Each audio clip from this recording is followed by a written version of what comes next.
you very much, everyone, again, for participating. Thank you for coming. Thank you very much for coming. Thank you very much, everyone. Thank you. Thank you very much. And thank you very much, all the participating on the Zoom or on the line. I'm also thankful, grateful, you're making time and effort to join us. I'm very grateful. And what we're doing together here is something really important. I believe, and again, you believe too. I believe in the Buddha's teaching, but because when we follow the Buddha's teaching, gracious teacher Buddha Shakyamuni and Guru Pema Samba, everyone says, all the masters say, in this lifetime, there is two things to do. The purpose that we fulfill the goal and the wishes of this lifetime, and the purpose of the beautiful goals of this life, and as well as for the future, there's two things. And most of the time, we spend the time to fulfill the goal and the purpose of these life's activities, and all the things, different things, which is known as formally the activity of the samsaras. But when we follow the teaching of the Buddha and the teaching of the gracious teacher of Guru Pema Sambhava, we're not just doing only for these times. We're doing it for this or two, but for the future.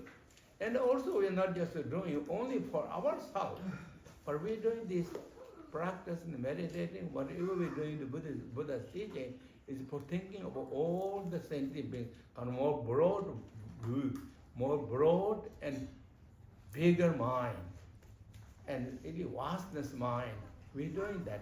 Whether we can fulfill that or achieve, or whether we can keep up that all the time or not, but at least we have the intention to do something good for ourselves, to all the beings, and wish and pray that we all do. So that therefore, I think we all get together here.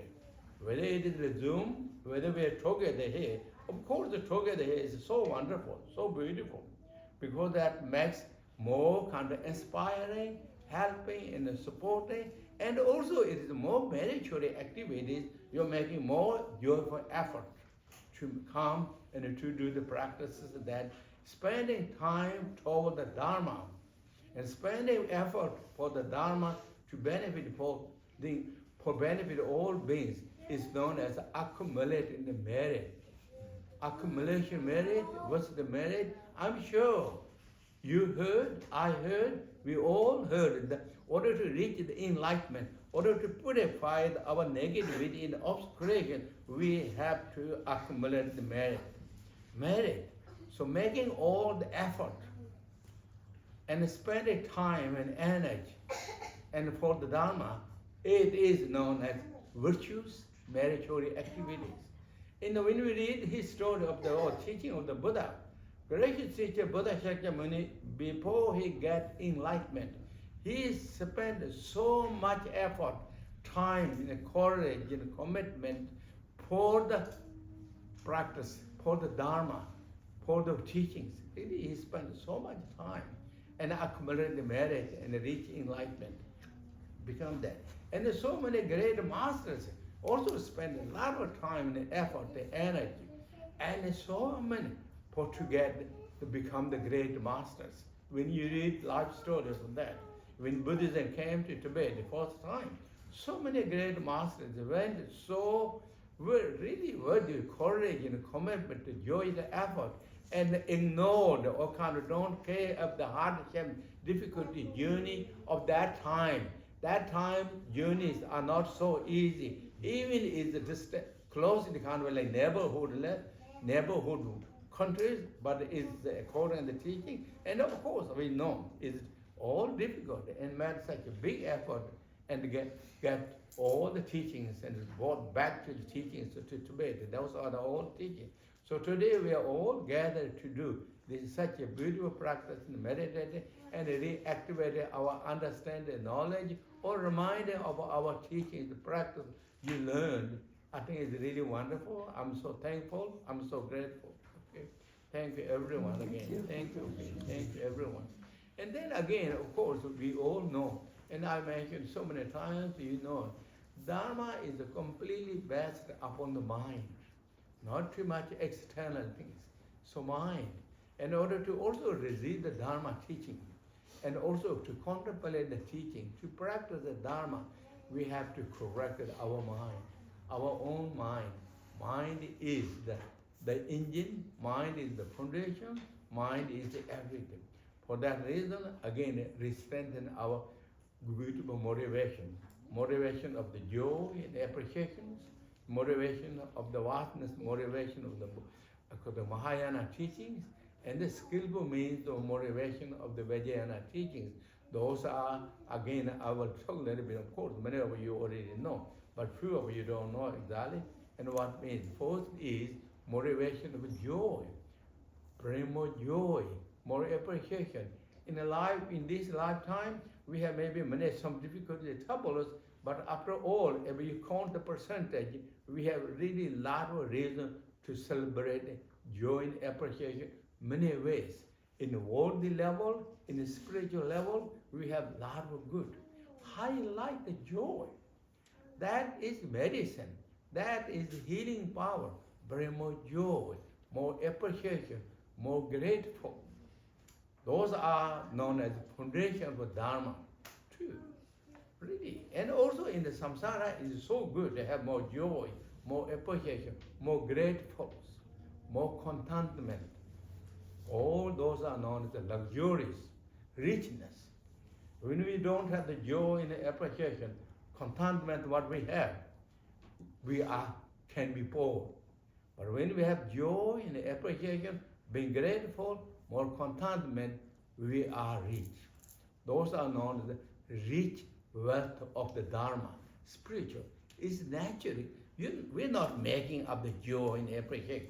We have really a lot of reason to be more joy, more appreciation, more thankful, more grateful, more contentment. Those are the common general foundations of the teachings. When our practice is based upon that, we will go very far and very straight without any obstacles, any big change, really. So therefore, also to receiving teaching, to activating the teaching or bring understanding, more joy, more appreciation, more grateful, and happy, all that, all the situations, circumstances, and opportunities you brought. Ancient time, those great masters, even though in a life we had a lot of trouble, they said we have a lot of trouble, but I'm so thankful for that trouble. Because of that, I able to connect to the Dharma. Without that trouble, I won't get connected to teaching. So therefore, great Master Lung said, I'm thankful, great Master Lung Chenpa. I'm thankful that obstacle that made connected, I can practice Dharma and I'm become now the fearlessness. I reached the fearless state because of that obstacle, because of that troubles. Thankful even for the obstacles, hindrance. And I'm talking now, not just only that, thank you for what we have, the beautiful qualities, what we reach out. It's more practical, not just hovering on the sky and looking some different directions, but start from here, from the bottom, from the dome, from the ground. More practical, more healthy, more beautiful, more stable. Therefore, bring more joy and appreciation in the life. And also having opportunity to do practice, to understand it. This is the discovery of teaching. The practice is very special, really special. So thankful, grateful, with joy and appreciation. Now, not just only joy. That second motivation is the Mahayana motivation, known as vastness motivation of bodhisattva. Thinking of all living beings, really that I increasing, what that means, increase more compassion. Compassion is the foundation of the Buddha teaching. Buddha said to the bodhisattva, Vajrapani, bodhisattva Vajrapani, Buddha said, the Vajrapani, the queen is best or root of enlightenment is compassion. Compassion is the root of enlightenment. And that is the foundation of the teachings. And vastness motivation of Mahayana start with compassion. Thinking all living beings. And what that means, all living beings. Not just human beings, not just only these Americans or these countries beings, but all the living beings, all the animals, all the invisible beings. In Buddhism, it's often beings of 6 realms, 6 different universes, 6 different realms, or 6 different worlds. The realm or the world of the hell realms, realm or the worlds of the hungry ghosts, realm of the world or animals, realm of the human beings. And there's so many human beings on this world that we see. In this world, there's so many beings, all the beings. And all the realms of the asuras, realms and world of the God's realms. Why we have to feel compassion all of them? Because their intention, desire that every living being has the same intention. Like to be happy, like to be joy, like to be peaceful, like to fulfill all the goals, all the wishes. But yet, they're not fulfilling. Everyone is struggling. Everyone has difficulty. To compare what so many people goes, or many beings goes, to with us, we are in heaven. Ourselves really in heaven. To compare it with what troubles, the difficulty is going in the different realms. Or not just only in even the realms, even in this world. Even on this earth, to compare it with somebody else going through all the difficulty, challenges, troubles, one after another, not just one trouble, variety troubles. To compare with that, we are in heaven. Those who are here, those who are in this country, majority, really, even though there's some are, even this rich country, going troubles, a lot of them. So everyone's intention is the same. They like to be happy. There's no exceptions. Therefore, every compassion is so important, so powerful. Compassion is the medicine. Compassion is the root of enlightenment, really in the teaching stage, and the root of enlightenment. And not just the root of enlightenment, the essential of the enlightenment. Central column of enlightenment. Feel great compassion to all the living beings, to everyone. And when you feel compassion, what we chant in Dharma, in Mahayana Buddhism, pour immeasurable chants. May all living beings are free from suffering and cause of suffering. May all living beings have happiness, cause of happiness. Really wishing sincerely from the heart and chanting those prayers. Whoa! You know what the teaching said, the gracious teacher Buddha said, if you say that one sincerely from deep of your heart and say and reflect that, that has so much power to purify all the obscurations, negativities, and accumulating merits. Purify the obstacles, obscurations, disease, sicknesses. Compassion is healing power. It is the most powerful medicine. Inner healing. It heals.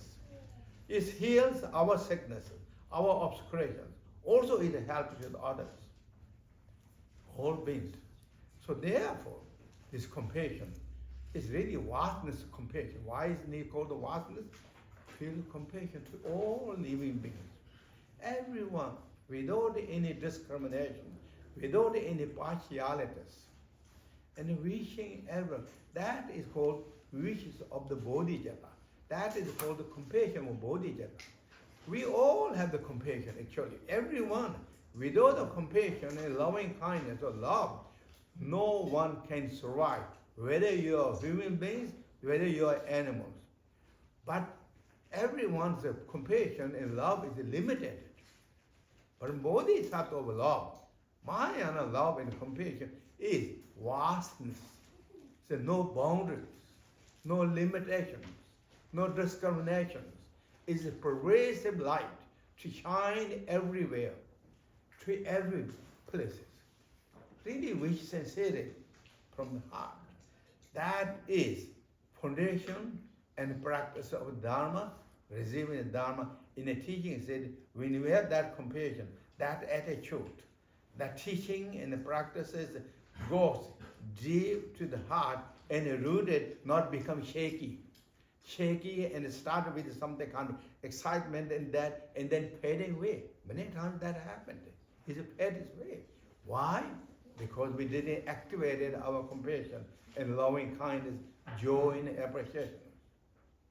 And when we're not activated, then what it comes? All those duality conceptions, negativism, and the Buddha teaching often named obstacles. Obstacles, so all the emotions, different, doubt, hesitation, skepticals, all those comes one after another, and they ruined us. They, according to the teaching, these skeptical thoughts ruined our life, not just only this lifetime, from the beginner's times. That's what we are wondering in the samsara. From the beginner's time, it carried that thought, carried us all the time. That. So, therefore, strength and courage and commitment, compassion and loving kindness is so important. That's called vastness motivation of the Mahayana or the Bodhisattva. And also think of this ourselves this time, really practice and meditate this retreat, really wish this benefit for all this universal world, even in our own eye, our ears, how much trouble and difficulties are going on this.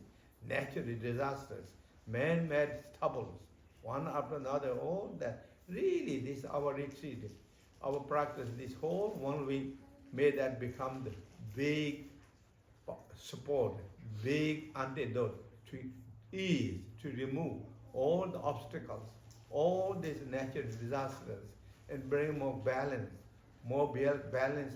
externally, more balance inwardly to our all the human beings, the mentality status, all the beings. Really, which sincerity from the heart and the mind is so powerful and so special. Those are known as teaching and practicing Dharma. And the next one is known as the motivation of the Vajrayana teachings and bring more kind of enlightened qualities. In the Vajrayana teaching, everything is enlightened status. Why that means enlightened status? Why that everything is enlightened? The ordinary nature, ordinary quality is all enlightened status. Everything. But why we don't see now?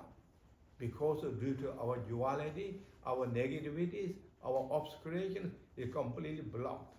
Our duality, negativity is like as cataracts or wells is blocked. So everything is a reality, enlightened status. Things like this. And those are known as the 5 perfect status or 3 Vajra status. And the 3 Vajras, all forms are enlightened.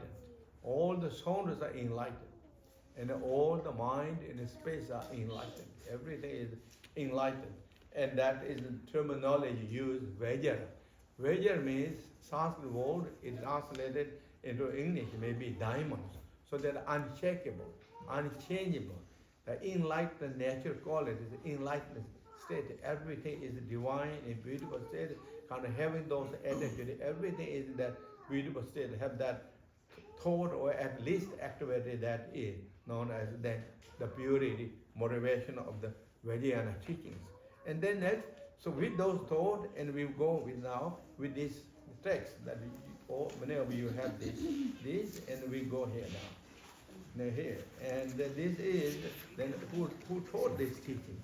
who taught his teaching. This is the essence teaching of the entire Buddha teaching, particularly more connected with the Dzogchen teachings. And who taught this?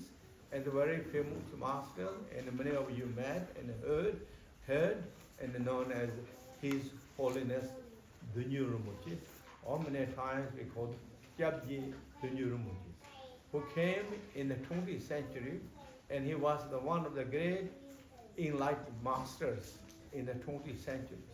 20th century, he taught so many teachings throughout the world, in Tibet, in India, in Bhutan, in all the Nepal, and everywhere.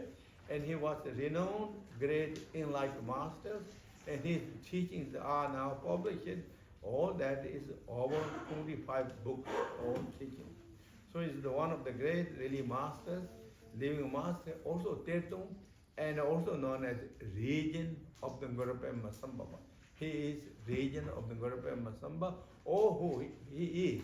He was the Ngurpa Pema Sambhava came in a human form as the new Jigdral Dorje. So he's a very famous teacher, very kindness, compassionate teacher, and the master of all the great masters.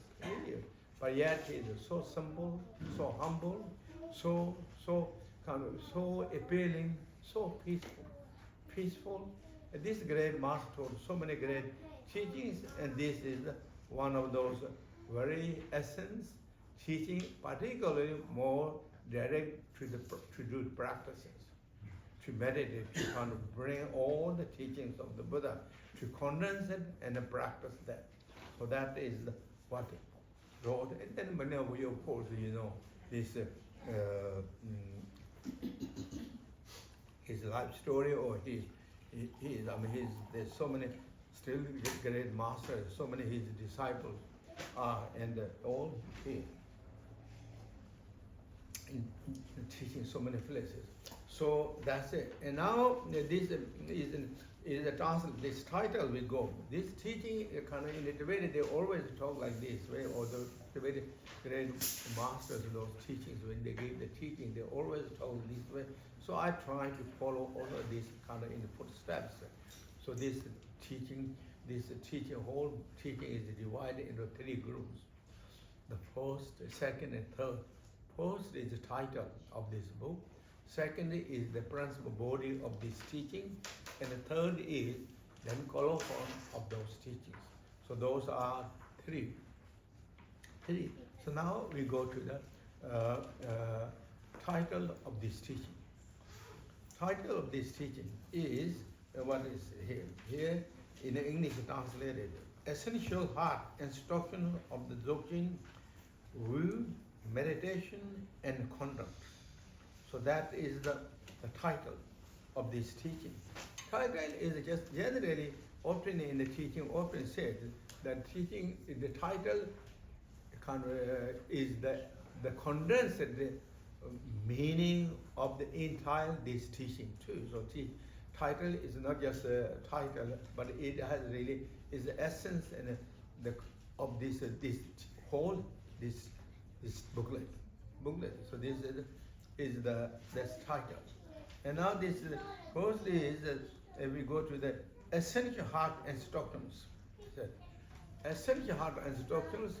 This again, this essential heart instruction referring to this is essence teachings of the entire Buddha teachings. Buddha, a gracious teacher, Buddha Shakyamuni, who came 2,600 years ago in India, he gave the teaching after he got enlightenment. Even though he's already enlightened, but in the external level, he started giving the teaching after his enlightenment. According to his story, he reached enlightenment under Bodhi tree in the Bodh Gaya on the northern India, age 35. Once he got enlightenment, and after 49 days, or after 7 weeks, then he gave the first teaching, which is known as the 4 Noble Truth teachings in the Varanasi, or the modern time, the designated location, or that is modern time Sarnath, or ancient time Deer Park. So he gave the Four Noble Teachings. From that onward, he gave the teaching. Teaching until he entered Mahaparinirvana. Mahaparinirvana means until he passed away. He passed away age 81 or 80. According to different calendars, they have different way. But about 80 years when he got in, go. He's in also Mahaparinirvana passing away. He announced that he will now go soon. He will leave soon. And he will leave soon because the way the nature is. Everything is really like comes, stays, and goes. And now it's also his time to go.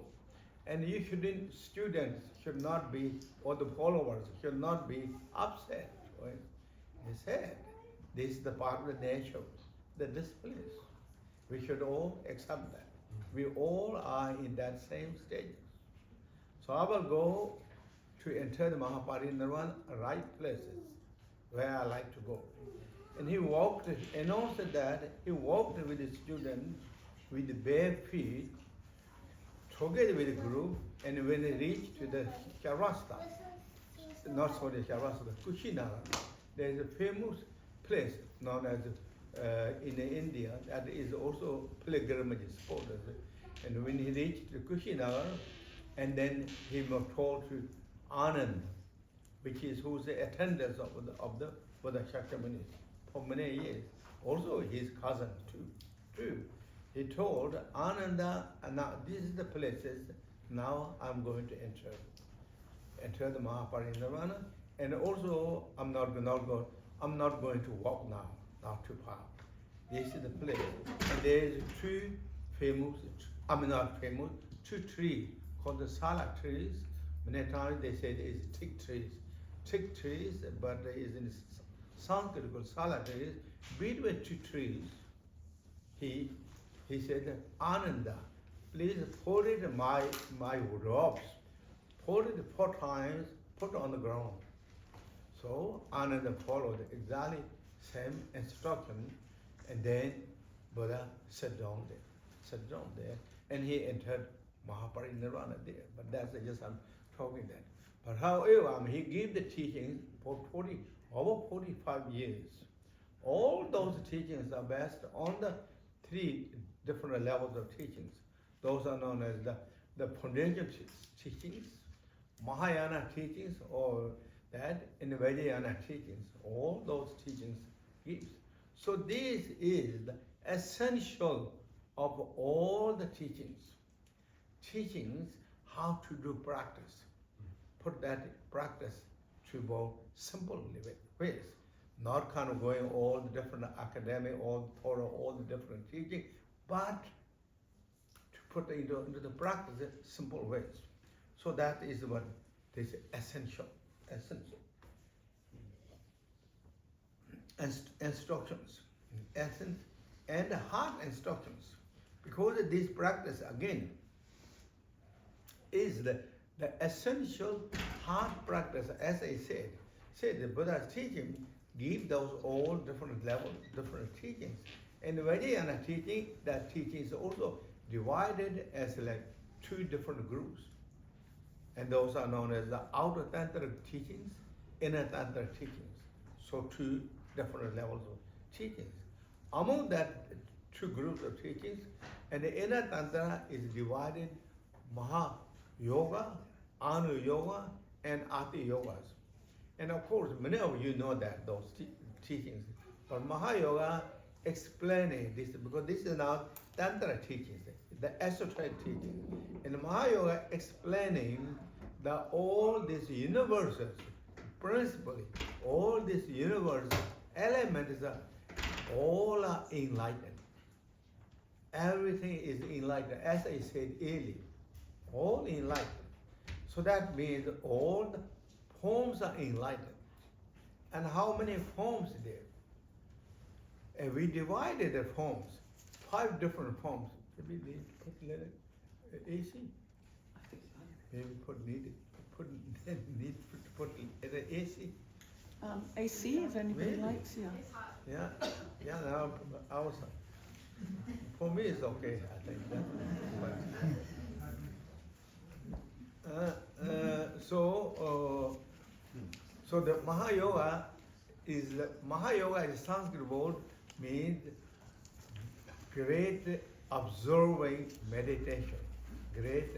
That I'm translating. Great observing meditation or concentrations. In that teaching, explaining all the forms of enlightenment. The forms are what? 5 aggregates are enlightened. All Buddha, 5 aggregates are what? Of course, many of you know already, but I'm just a few of you don't hear that. 5 aggregates are form aggregates, and then feeling aggregates, and then third one is perception aggregates, and the conception aggregates, and consciousness aggregates. So these are called 5 aggregates. And the 5 aggregates, the form aggregate, also that included all this external world, mountain, river, and the earth, or tree, everything is within the form aggregates. They are enlightened. And then feeling aggregates. That is then now more connected with our own individual mind or individual ourselves or the beings connected. Those are 4 different aggregates I already said, all enlightened. So that is the Mahayoga teachings, essence of Mahayoga. And then Anuyoga teaching explain Anuyoga means the observing stage, the following similarly with the Mahayoga or Adi Yoga. So it's called Anuyoga teaching. Anuyoga teaching is explaining all our physical, particularly our body is the mandala, is divine pure land. Our forms are enlightened. This universal world is enlightened externally, said, but this body is also enlightened, and this body is the miniature, or the body is the miniature or the duplicate of this world what we see outside. World outside what we see stars, sun, and the moon, space, mountains, trees, and the water, rivers, waters, the trees, the grass, earth, all that you see externally to this. This body has, according to Vajrayana teaching or the Anuyoga teaching, it has all same thing. It's a miniature. Even in Anuyoga teaching, said body is not big thing now. It's kind of I'm saying now is a miniature, but reality, world is the duplicate of our body. Not the body is duplicate of the world. World is duplicate of the body. Explaining all that. So it is already enlightened. Everything is enlightened state. To activating that teaching and practice realization, that is known as then Anuyoga teachings. Then Adi Yoga teaching, supreme observing, I'm translating. Yoga I'm translating as observing. Yoga this time. But generally what means yoga? Yoga means nature. Yoga is nature, where the nature is. They say symbol is nature. Nature is, yoga is nature, but I'm talking observing now. Why use observing that? And all coming back to the nature status. We are carried by force by externally that, but now we are coming back to the way the nature is, or to the observing as it is. So, supreme observing state, supreme nature state, Adi Yoga. That, and so this, all that, this Dzogchen is really the essence of all the teachings. What means Adi Yoga? Adi Yoga, supreme observing teaching. Adi Yoga discovery, even every day, all the Mahayoga explain all the enlightened, and all the Ana Yoga explain all the physical forms are enlightened. But Adi Yoga explaining all that form and all this universe are enlightened because mind is enlightened. Nature of our mind, each of our mind is really enlightened. This enlightenment is not just enlightened recently. Mind is the nature of mind is already enlightened originally. Therefore, the physical forms are enlightened because it is display of the mind. And the universe is enlightened because it's a display of the pure nature of the mind, or nature of the mind. Enlightened. And so, this mind is originally enlightened. And this teaching, this is explaining or is going to that direction, to discovering the original enlightened the mind. Discover this original enlightenment mind. And so that is. And then as instructions explaining this, of course, his teachings, instructions. But he is also referring, this is not just he made up that teaching. Because he following the instructions of the gracious teacher Buddha Shakyamuni and all the lineage master and Guru Pema Sambhava and all from the Guru Pema Sambhava, all the lineage master one after another continually, that until him received the teaching, so he is bringing the instructions of all the teachings of the past masters, practitioners, bring together. And this is also known as in Nyingma school, oral transmissions, oral lineages, oral transmission, oral instructions. Is continued, not just created by one individual. Is uninterrupted oral instruction lineage that comes from the Buddha and as well as all the lineage masters. And so this is in a way, again, if I go kind of a little more, slightly little detail, in the Nyingma school or in the Vajrayana teaching, often mentioned there is 3 lineages. Mind to the mind transmission lineage, and symbolic transmission lineage, and an oral transmission lineage. Why have I translated mind to mind transferring systems, and then symbolic sign and signal, through sign and signal transmitting the teachings, and then oral instruction transmitting teachings. So this is condensed of all that 3 lineages. 3 lineages come into one single state as oral instruction or instructions. And so therefore it is explaining and indicating this teaching is not just kind of like created by someone or created by his own Dudjom himself, but is a continuing oral instruction lineages. And what is that lineage? A Korean teaching often said, lineage of the Buddha teaching, a very simple literacy, lineage of love, lineage of compassion, lineage of the wisdoms. So this is the union, the union, or it is inseparably together lineage of love, lineage of compassion, lineage of wisdom that came in the form of the instruction that is then transmitted to all of us by his own Dudjom Rinpoche. Then in here, say the Dzogchen, of course now many of you know already this Dzogchen word. But Dzogchen is, if we say that, where is all instructions, all teachings come from? It's Dzogchen.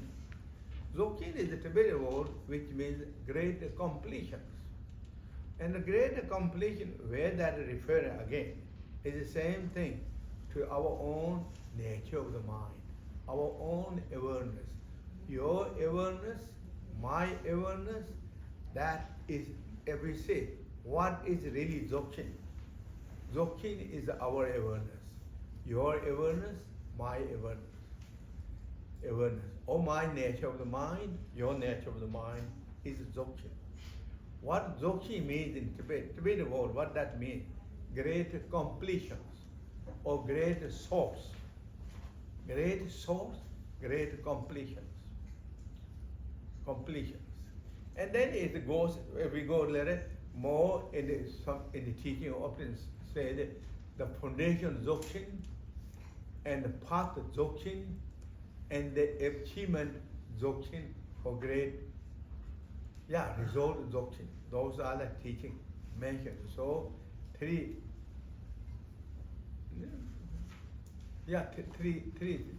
So the ground Dzogchen is our own awareness. Your awareness, I said already, my awareness. That in the Dzogchen is the great completions or the great source. Why I'm saying the great source? Because according to the teaching, Dzogchen is source of samsara and the nirvana. Both comes from one's own awareness. And maybe it's difficult, hard to believe.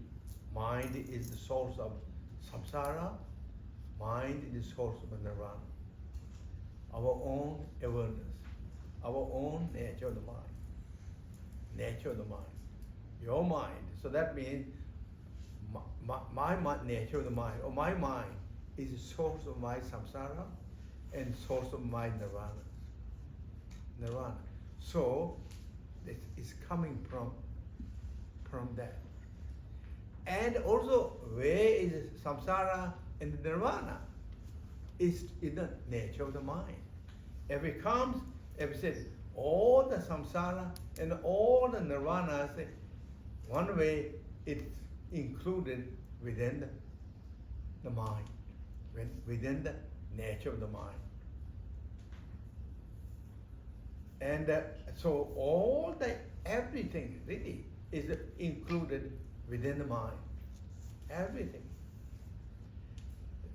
Where our samsara is, in one way is our nirvana, is as said many times, in the mind. Where it comes from is the mind. So expanding from the mind and also is observing to the mind. Mind.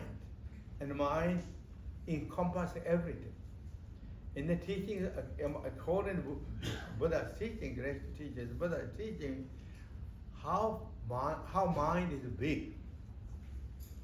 How big mind is. Mind has no measurement. And what in the teaching said, students asked to Buddha, what is limitation of the mind? And the Buddha asked, what is the limitation of the space? And then the Buddha, the student said, there is no limitation of the space. And similarly, Buddha said, mind has no limitation. As far as space goes, that far mind goes. So that means mind is pervasive, display is pervasive. There is no really any display, limitation, boundaries. That is the Dzogchen. So everything, all the enlightenment, Buddhahood, Nirvana, Samsara, all is within the mind, within the awareness state of the mind. That is what Dzogchen is. Dzogchen is. Now, Dzogchen's teaching of this, so that is brilliant. And then also in the teaching of affirmation, many of you all already know that all the accumulation merit wisdoms are also completed within the Dzogchen. When you discover the nature of the mind or the rupa, we discover and we accumulated the merit and we accumulated both merit. What's the merit? The accumulation merit. So that is the really meaning of the Dzogchen. Simple. Now we talk the Wu and the meditation and the conduct. And this is what we're going to practice now. When we go practices, how we're going to practice Dzogchen through these three. First the Wu, then meditation, and then conduct. So this is the three. Three. Wu and meditation and conduct. Now, Wu generally, of course, this Wu means what you're going to look, what you're going to behold, Wu is like foundations. Foundation, what we're going to practice, or what we're going to meditate. We're going to meditate on the Wu, and with the assistance of the conduct. So Wu, meditation, and the conduct.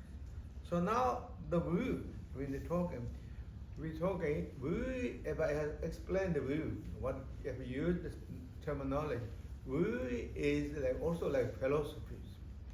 Wu is also your ideas, your understandings of this. And now all this, of course, we're not talking externally, this present time. We're talking to more inwardly that. So this time, Wu is more connected with our Rupa, or is Rupa. We're Wu in the Rupa, or we're Wu in the nature of the mind. That is what we're doing. And generally, of course, Wu is, this time in the Buddhism, Wu is what we call discovering the nature exactly as it is. That is what we are really looking. We're not kind of like thinking of something that is not natural. We're looking to the nature of the exactly what it is. And then there's the different schools in the Buddhism.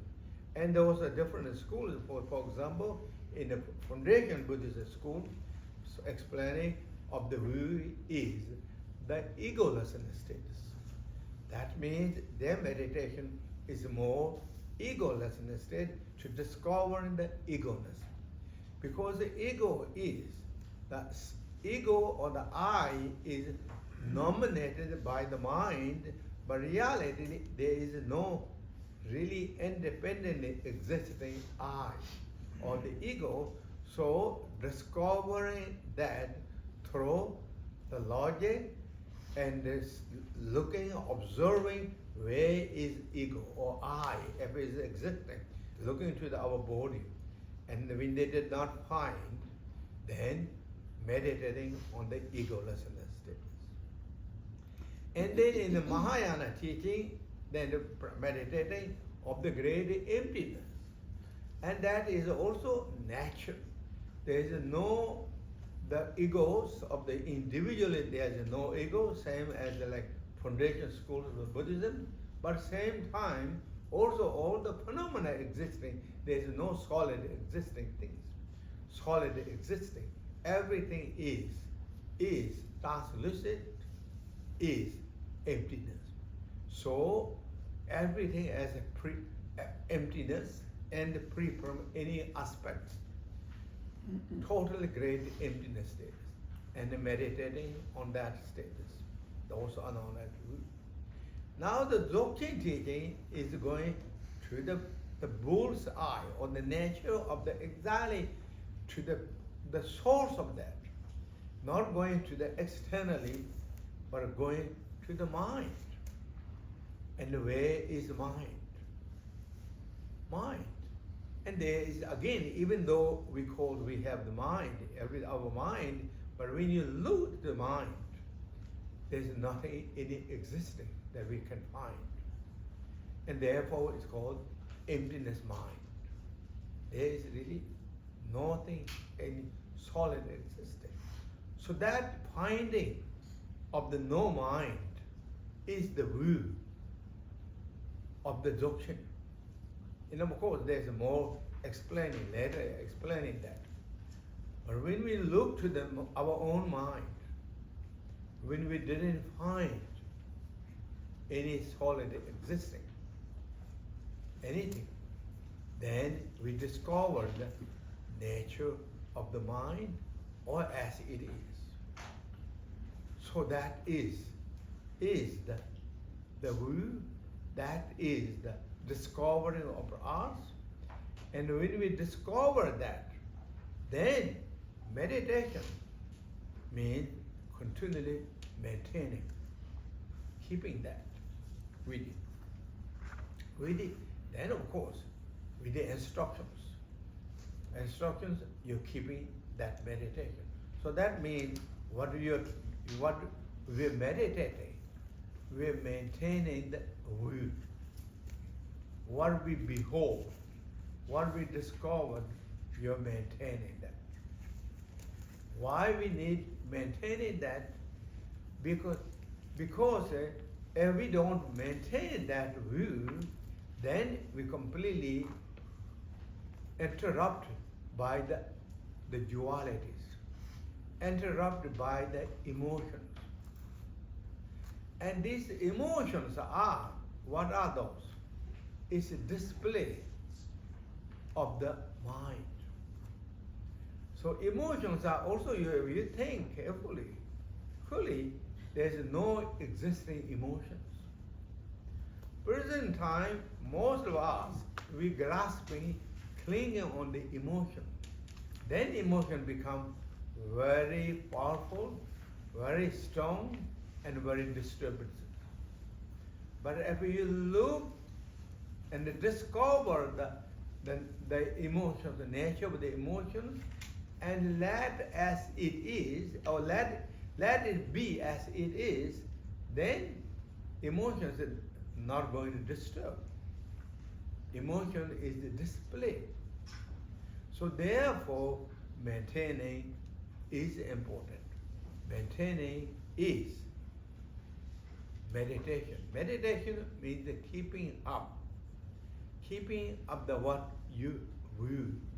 Then of course there is many different meditation or different techniques. Those, what are those techniques?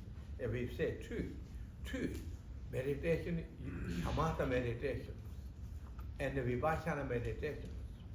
So shamatha meditation is the supporting to maintaining the view, because our meditation mind is very unstable. Unstable is carried by the force of the emotions or the conceptions, one after another. Really is carried there, so we can maintain. Even we recognize the exact nature of the mind intellectually, but our realization or understanding is not strong. Therefore, easily is disturbed by the arising thought or the conception. For that reason, then shamatha meditation is important, and those we can talk later. So those, but that is the meditation. Meditation maintain the view of the Rinpoche. And again that. And the next one is the conduct. Conduct is what? Generally, there is two conducts. Conduct of the, well, we are not meditating or practicing, and the conduct of the, well, we are meditating and practicing. So, if I divide it into two conduct.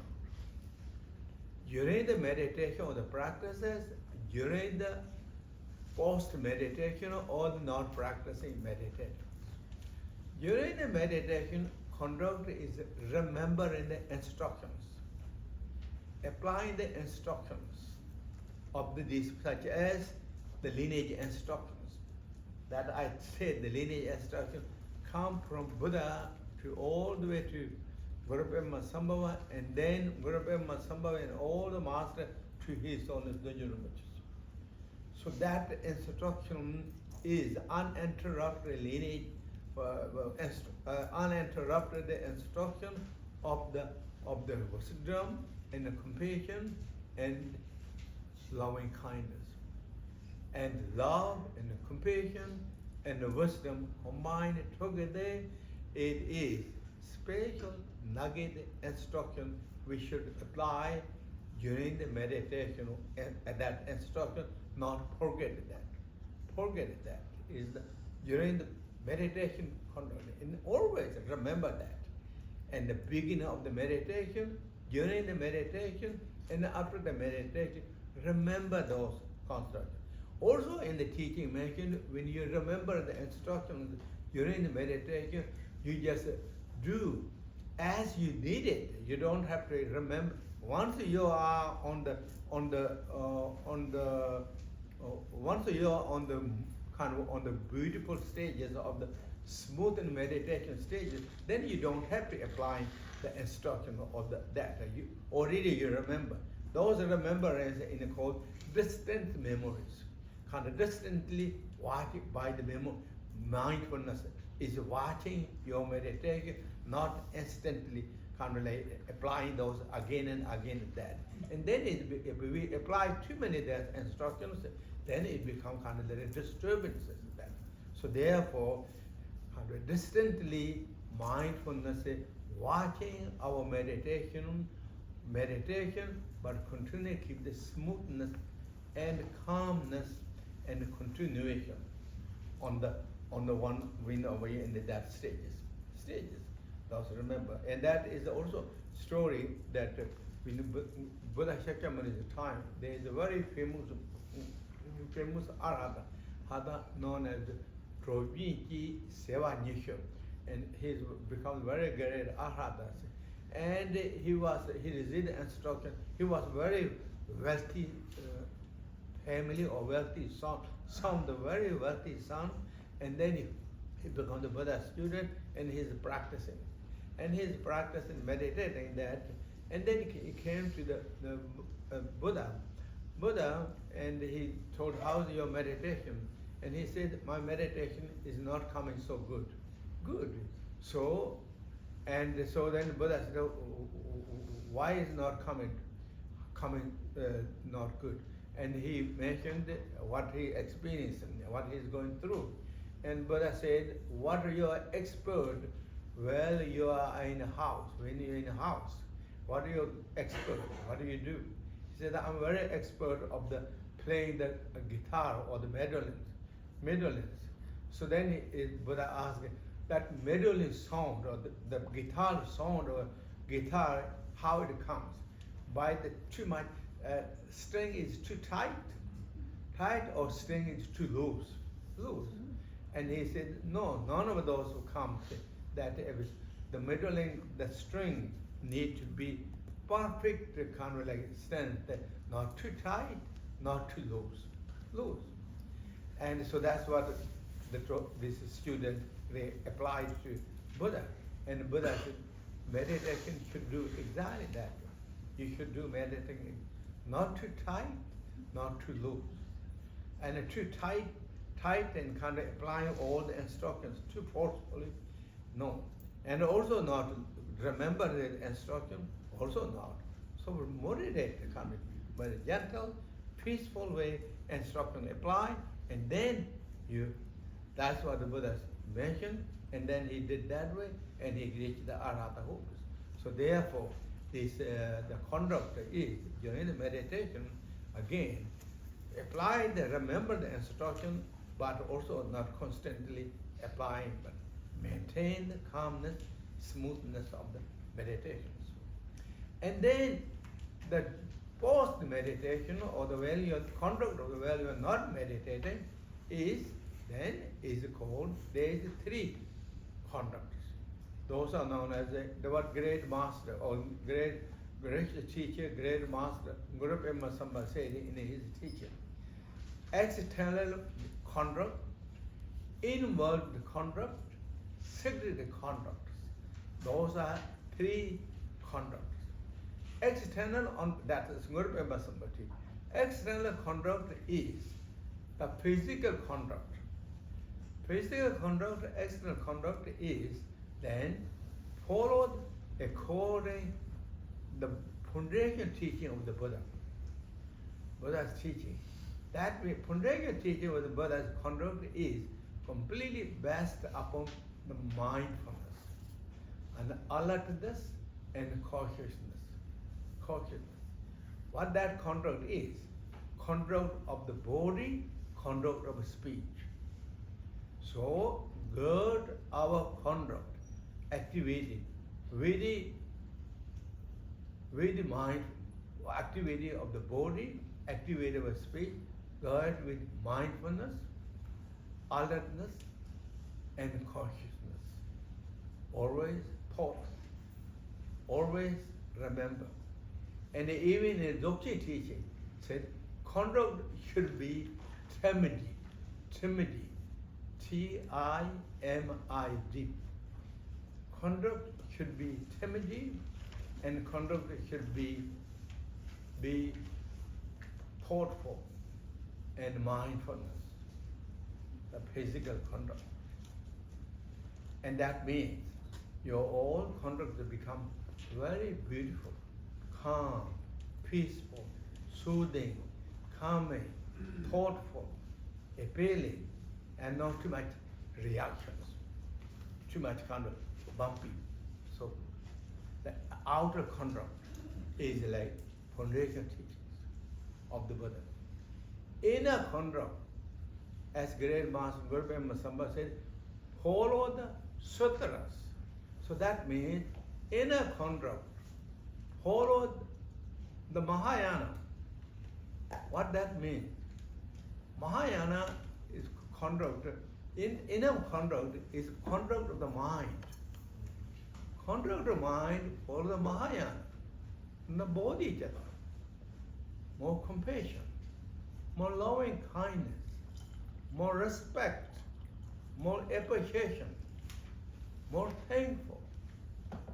That nobody see externally, that, but inwardly really have more joy, more appreciation, more love, more compassion, more respect.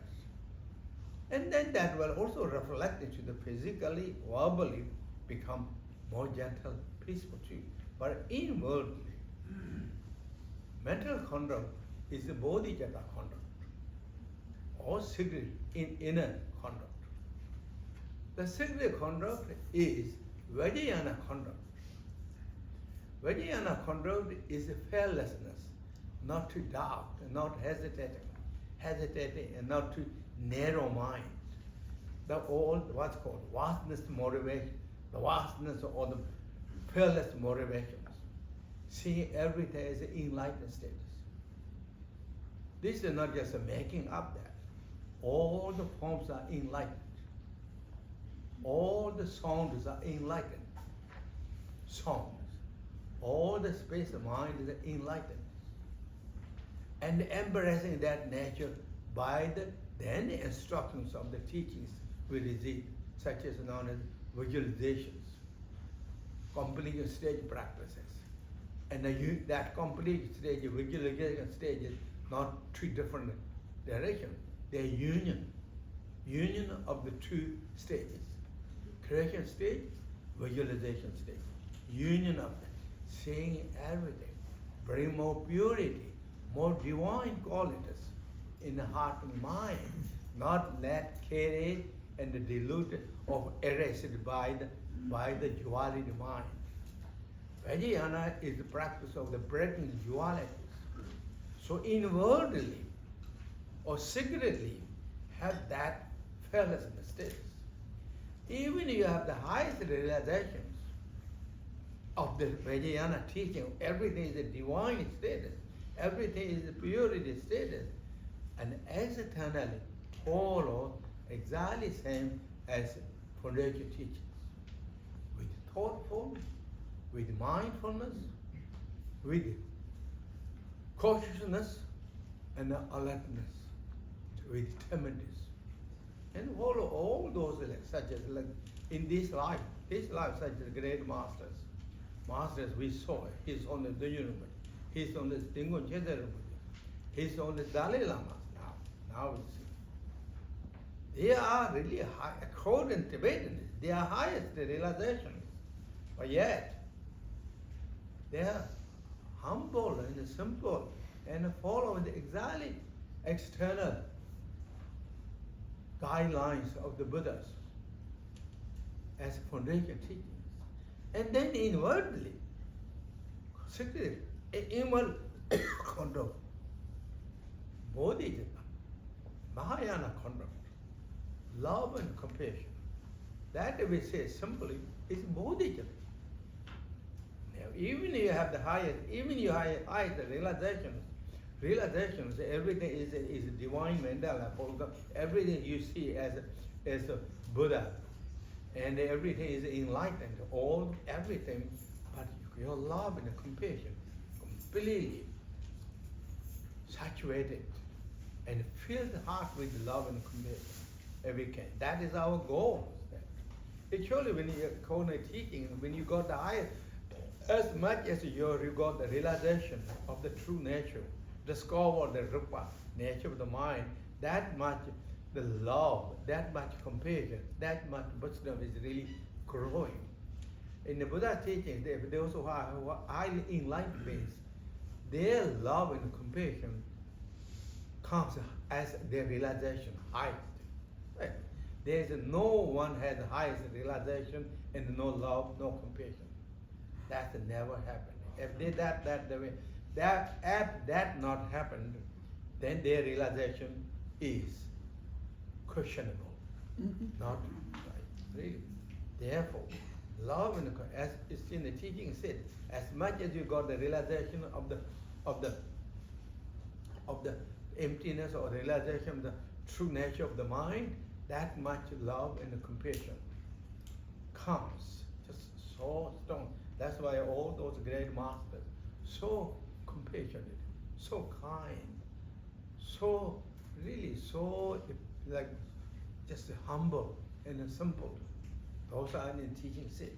So that is the conduct that way. So the will, meditation and conduct. So this teaching is explaining of the all that we go through one after another. And so that is really about the title of that. And now we go start with the instructions. And now here, oh faithful nun, listen here. And this was requested by two students, two nuns, and they had their names at the end of this. And the one is the name is called Hirab Zammu, and the other's name is Sotong Wangmu. Two of them, two disciples of his own Dudjom Rinpoche, asking him to give simple instructions so that they can follow. So they insisted that they hold the teaching here. Therefore, his own is to give these instructions. These instructions is also, as I said, is the instructions of the oral instructions of all the great masters, but also is the instruction of spontaneous song of the instructions. It's not he's all the Dudjom kind of trying to think of these and trying to compose it with the effort there. But as it came, his wisdom mind and compassion mind, and then he uttered or he didn't down. So this is the major harm of his own Dudjom Rinpoche, as his expression of his realization, his understanding, as he did, and he achieved it, that he is sharing to the others. And now on the faithful nun, and listen to it. O's. In Tibet, there is a word aho. Aho means or amazing and fortunate. As a Sanskrit word is something amazing. Aho. So his holiness aho. He said aho, and that is. Then he translated here ho, but aho. And what that actually means, because why is it amazing? Why is it wonderful? There's many reasons. That. And this is also, of course, expressing to himself, to his own himself, but it's more expressing to the other two students, two nuns.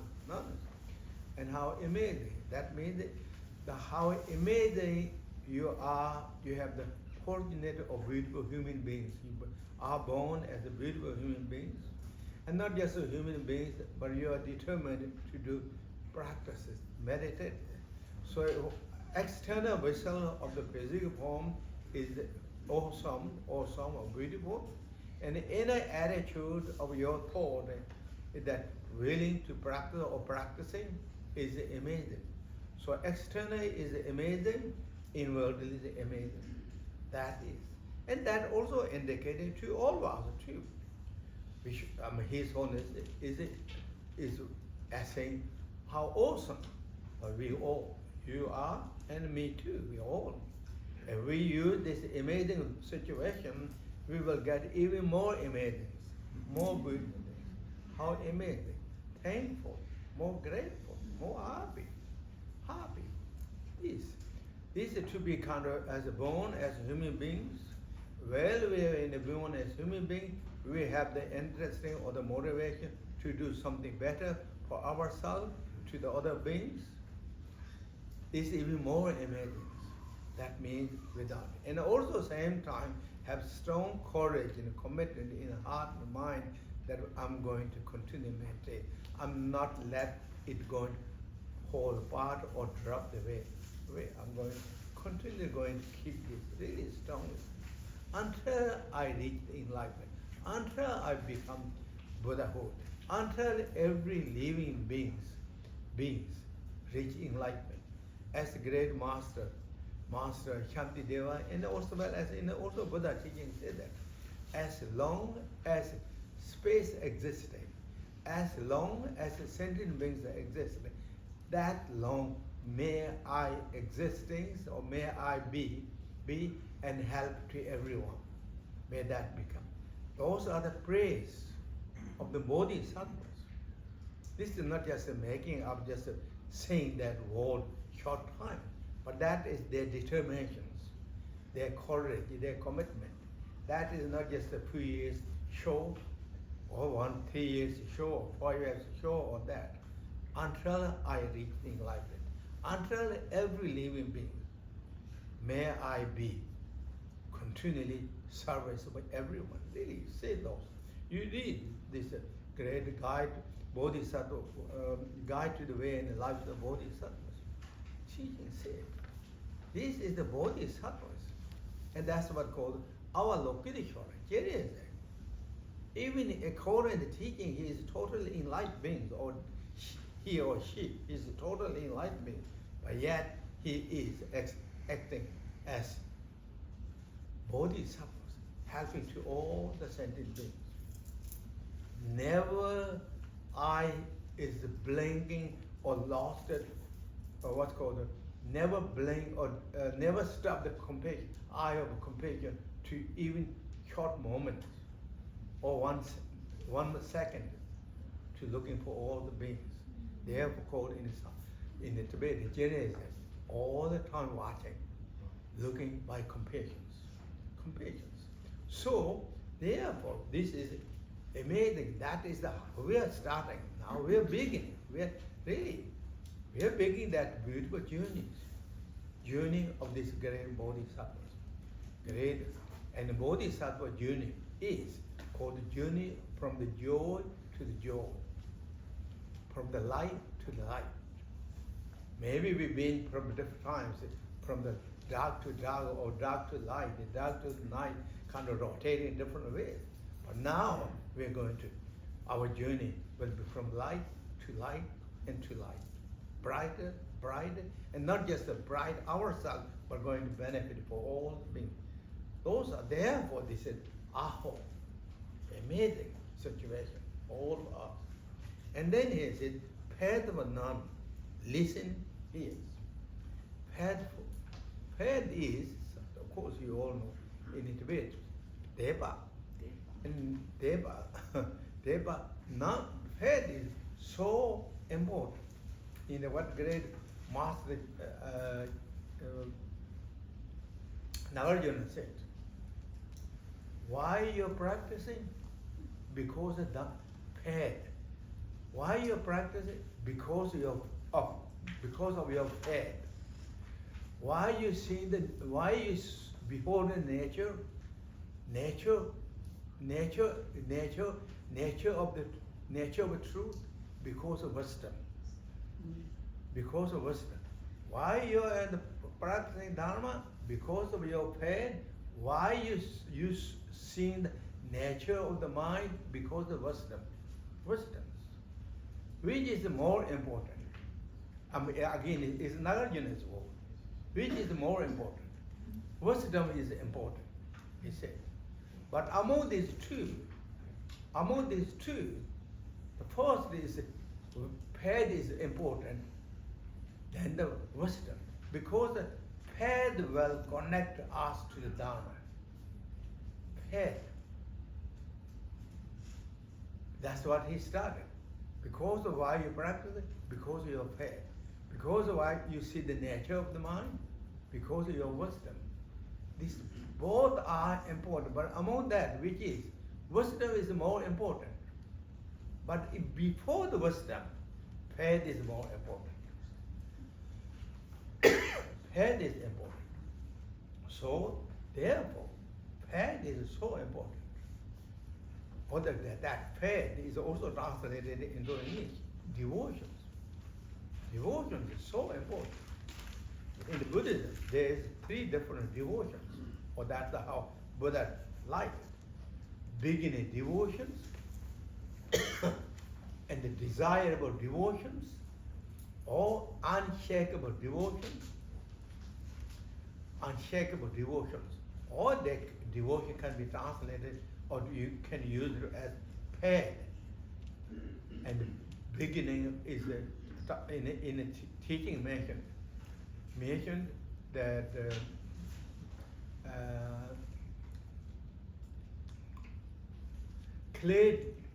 clarity, maybe I'm translating this way, I'm sure you know maybe that.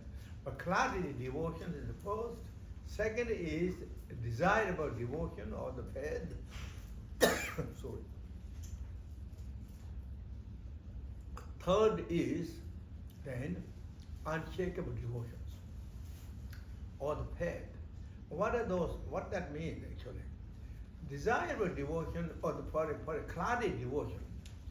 But when you, for example, when you read the books for the teaching, or when you kind of accompany with the practitioners, you heard that about the teachings.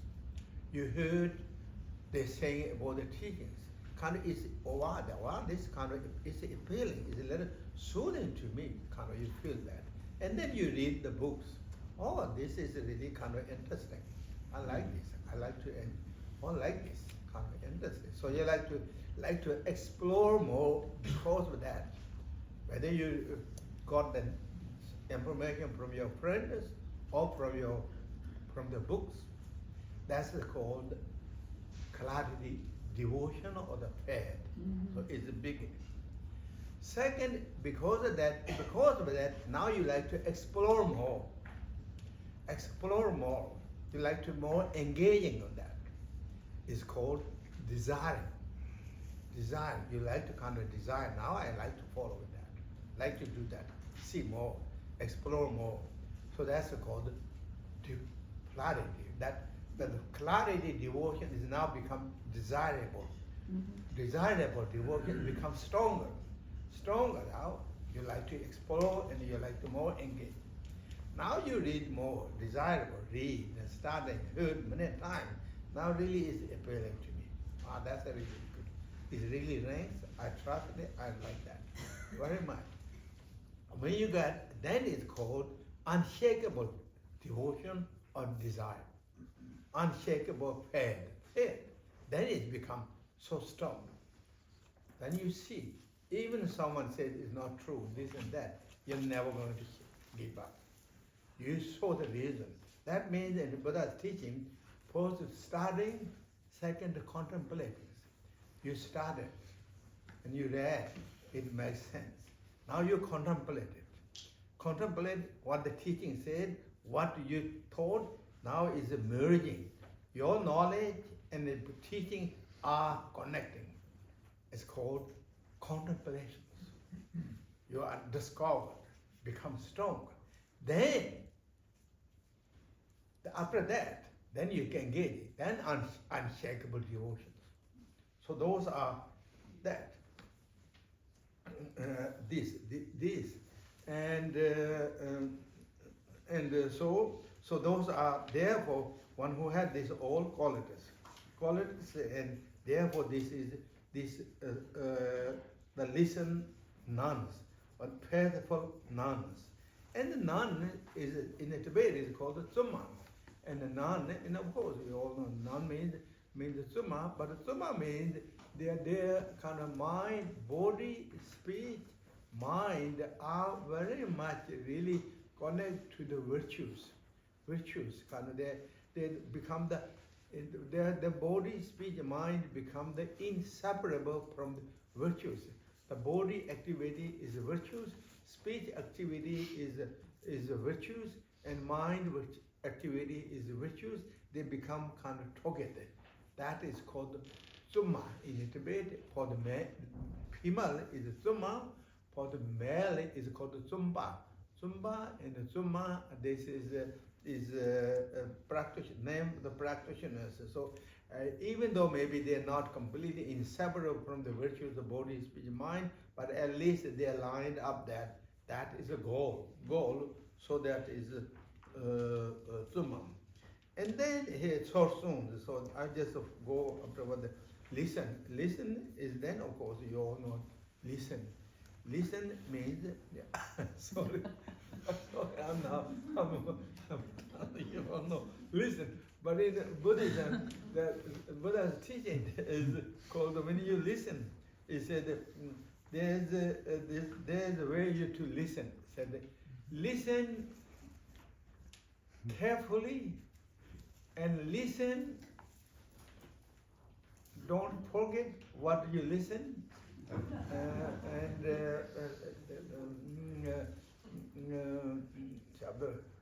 then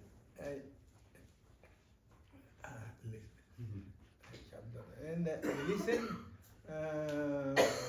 Sorry, now I call you. So no.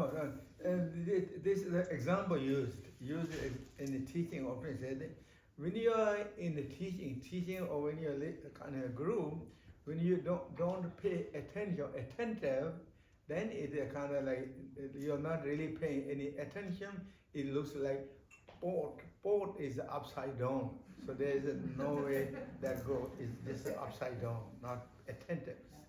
And then second now second is even you're listening that, but you're not kind of keeping that in your memory bank, then it looks like you just let it come, but let it go. It's going away. That is second errors of the when you are attending the practice, listening.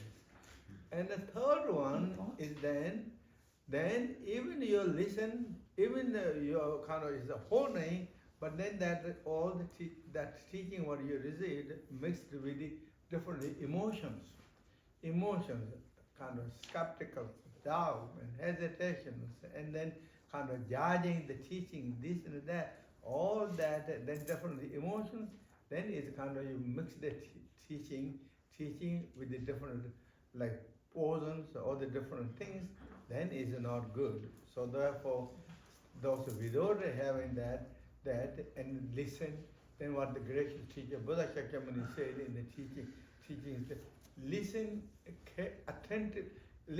carefully, attentively listen carefully, then when you keep that in mind, I will teach you. That's what in the Buddha teaching said. So that's how all that teaching is, and that's my little teaching today. Thank you everyone for being here. Thank you very much for participating. Thank you for coming. Thank you, Sakidele. And then today also we thought to do this annual of the Hills of the Dudjom Rinpoche, who entered Mahaparinirvana in 1987. So this last 2 days ago is the anniversary, but we're so busy, kind of everything become here busy, couldn't make that. We thought to hold that celebration or his memory of that practice of that this afternoon. So we thought to do that. Okay.